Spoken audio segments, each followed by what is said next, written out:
Assalamualaikum warahmatullahi wabarakatuh. Alhamdulillahirabbil alamin. Kembali kita bersama-sama di indahnya Ramadan bersama UAS dan juga sahabat. Saya Hilbram Dunar bersama Ustadz Abdul Somad dan juga masih bersama Ustadz Solmed di kesempatan kali ini. Assalamualaikum warahmatullahi wabarakatuh. Waalaikumsalam. Insya Allah tausiah dari guru-guru kita di kesempatan kali ini bisa memberikan kita pengertian baru, pemahaman baru, kedekatan yang lebih dalam lagi kepada Allah Subhanahu wa taala. Amin. Pembahasan kita di kesempatan kali ini membahas mengenai investasi. Bukan cuma di dunia tapi juga di akhirat. Ini menarik karena sedang ramai juga diperbincangkan sekarang mengenai berbagai macam investasi. Investasi ada yang begini, yang begitu, yang unik-unik, yang kita belum pernah mendengar sebelumnya. Katanya bisa menjanjikan keuntungan dengan cepat, tapi keuntungan seperti apa? Intinya semua orang sebenarnya sudah ada niatan untuk berinvestasi. Tinggal kemana investasi yang tepatnya. Nah, inilah yang kita harapkan bisa kita dapatkan. Investasi dunia dan akhirat. Melalui apa? Melalui sedekah.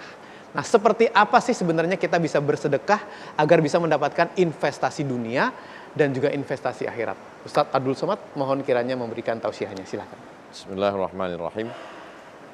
Assalamualaikum warahmatullahi wabarakatuh. Waalaikumsalam warahmatullahi wabarakatuh. Alhamdulillah wassalatu wassalamu ala rasulillah wa ala alihi wa sahbihi wa man tabi'ahu wa mawalah.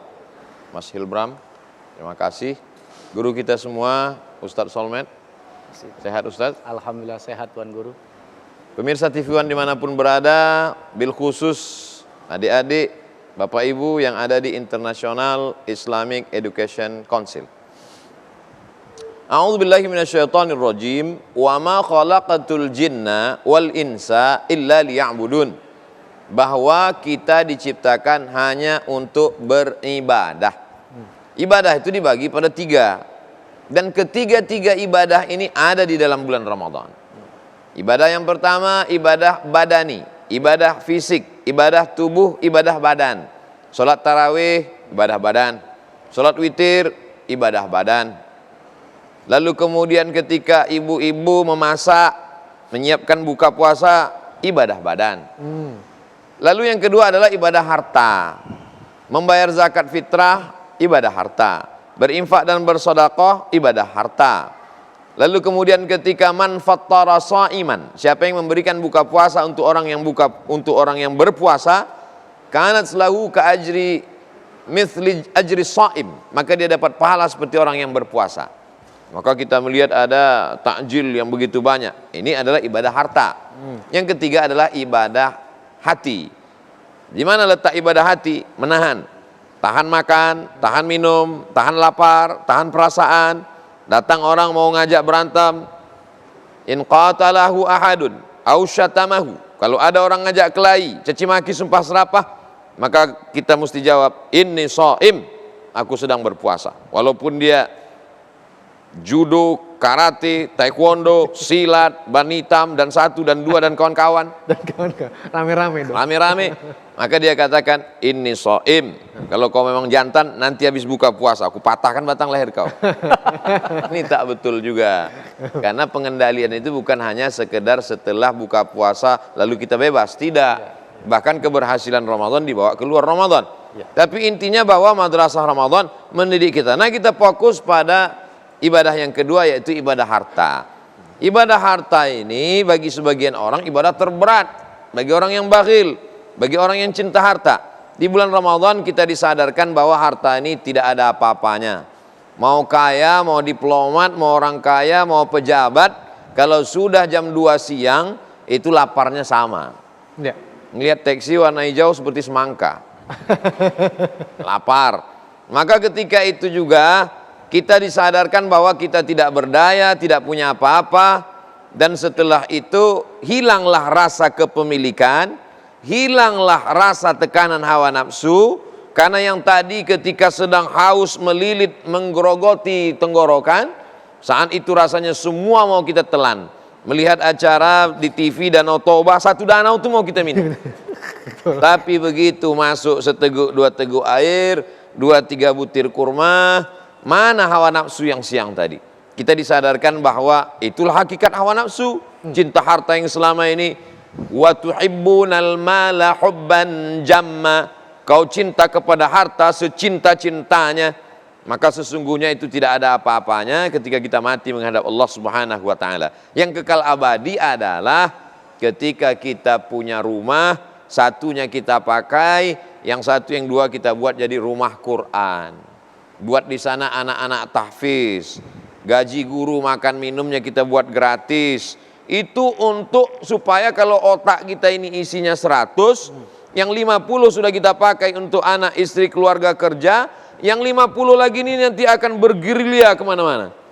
Tapi kalau kita pakai dia untuk memikirkan bagaimana uang sekolah ke depan, bagaimana gaji guru, bagaimana makan, bagaimana asrama, maka insya Allah pikiran yang macam-macam kemana-mana liar itu menjadi terpakai, tidak mubazir.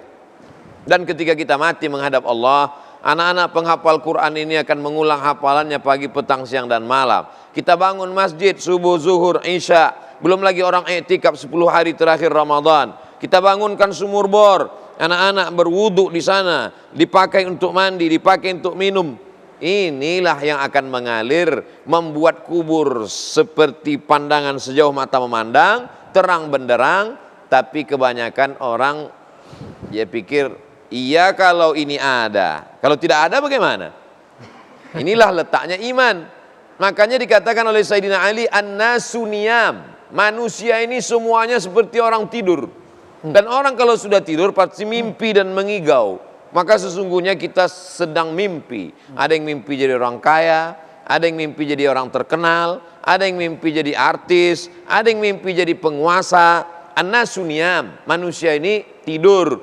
Falamma matu, ketika dia mati, barulah dia terjaga dari tidur panjang, bahwa sesungguhnya semua itu hanya mimpi semata. Yang kekal abadi mana? Itulah yang akan mengalir setelah kematian dia. Makanya kata Nabi sallallahu alaihi wasallam, "Idza matal insan," dalam Sahih Muslim, kalau manusia mati, inqata'a, putus. Tapi ada yang tetap mengalir. Apa dia? Shadaqatun jariyah, sedekah jariyah. Ilmun yuntafa'u bih, ilmu yang bermanfaat. Waladun salihun, anak yang soleh. Anak soleh dimasukkan ke pondok pesantren, dicita-citakan menjadi dai mengajak orang ke jalan Allah. Meninggal kita, dia tetap mengalir pahalanya. Anak yang soleh diberi nama Soleh Mahmud, maka mengalir pahalanya sampai hari kiamat. Murid-murid yang mendengarkan tausiah lalu kemudian terinspirasi, dibawanya pulang cerita itu ke rumah, diceritakannya ke istrinya, istri menceritakan ke anak, amal jariah tak putus. Tapi ini kan tetap juga ada sodakoh di dalamnya. Menyekolahkan anak ke sekolah agama, boarding school. Banyak orang takut memasukkan anak sekolah agama. Nanti anak saya ini nanti jadi apa Pak Ustadz? Makannya gimana? Sengaja Allah ciptakan otak dengan lambung itu jauh. 3 jengkal antara otak dengan lambung. Supaya jangan sampai otak kita ini hanya memikirkan lambung. Sebab ada juga makhluk di situ otaknya, di situ lambung. Maka disebut dia dengan otak udang. Dikit-dikit mau makan apa? Makan apa? Kalau anaknya, anak gadisnya dipinang oleh insinyur, langsung terima. Kalau dipinang oleh doktor, langsung ahlan wa sahlan. Kalau diterima oleh SHMH PhD, langsung welcome. Tapi kalau datang yang meminang SAG, nanti makan apa? Sekarang, setelah SAG itu populer, menyesal dia. Nah, ini semua adalah orang yang menyangka bahwa hidup ini hanya ada pada pikirannya. Dia lupa dengan Allah Subhanahu wa taala. Kalau ditanya percaya sama Allah, percaya, tapi masalah rezeki ya saya lebih cerdas, nauzubillah. Iya, baik Ustadz. Tadi Ustadz Abdul Samad sudah juga menjelaskan bahwa kebanyakan di antara kita dalam hidup ini tertidur sehingga bermimpi, mimpi kaya raya, mimpi menjadi seorang yang sukses. Ketika meninggal baru terbangun, padahal begitu banyak hal yang bisa kita lakukan agar pada saat hidup kita bisa memberikan arti kepada diri sendiri, sekaligus memberikan investasi yang baik yang bisa kita dapatkan di dunia dan juga di akhirat. Nah, investasi ini akan lebih dalam lagi kita bahas. Seperti apa yang harus dilakukan dan bagaimana supaya benar-benar bisa mengalir dalam jumlah yang besar menjadi modal kita di akhirat nanti. Jangan kemana-mana, kami akan segera kembali.